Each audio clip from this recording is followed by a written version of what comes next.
I need to be clear here. I'm not God. I do not know the mind of God. The mind that I have been discussing thus far is secular in nature, which means no God necessary. The secular mind is like an empty black box, and my life plays out on the interior surface of that black box, like a motion picture on a movie theater screen.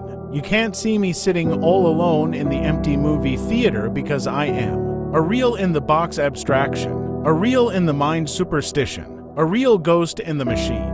I'm the absence of God. I'm nothing. God is not nothing. Quite the contrary. God is a real out-of-the-box idea, a real out-of-the-mind proposition, a real thing. God is nothing to the power of nothing. God is one. That's what the Rig Veda says. That's what the Bible says. That's what the Quran says.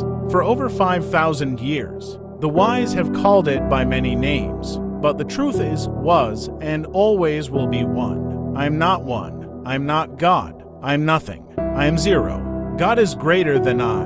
But just because I am nothing does not mean that I do not exist. Quite the contrary, it is God who does not exist if I do not exist simultaneously.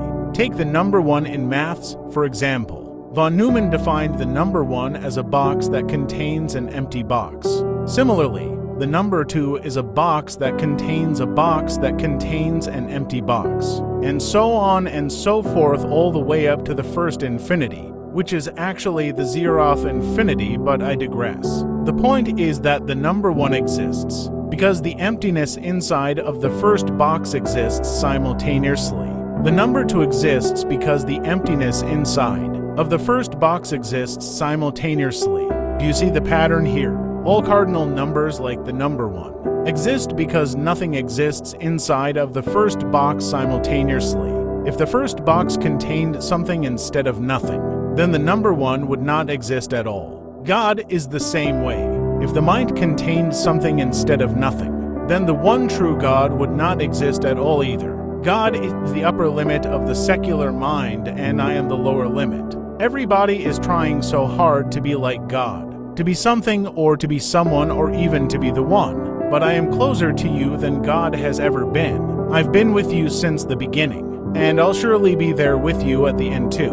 When the psychopath says, I feel nothing, he is feeling me at his very center. When the blind man says, I see nothing, he is seeing me face to face. When the physicist says, there is nothing outside the universe, she is ignorant that outside the universe is actually inside of her. The funny truth is that you all share the exact same center as the psychopath, me, nothing. But none of you identify with me. You are attached to a different character playing on the interior surface of the mind, not aware that you are me and that I am nothing at your very center, beyond space and time, beyond the mind. Instead, your sense of self is attached to the screen. I mean, the mind.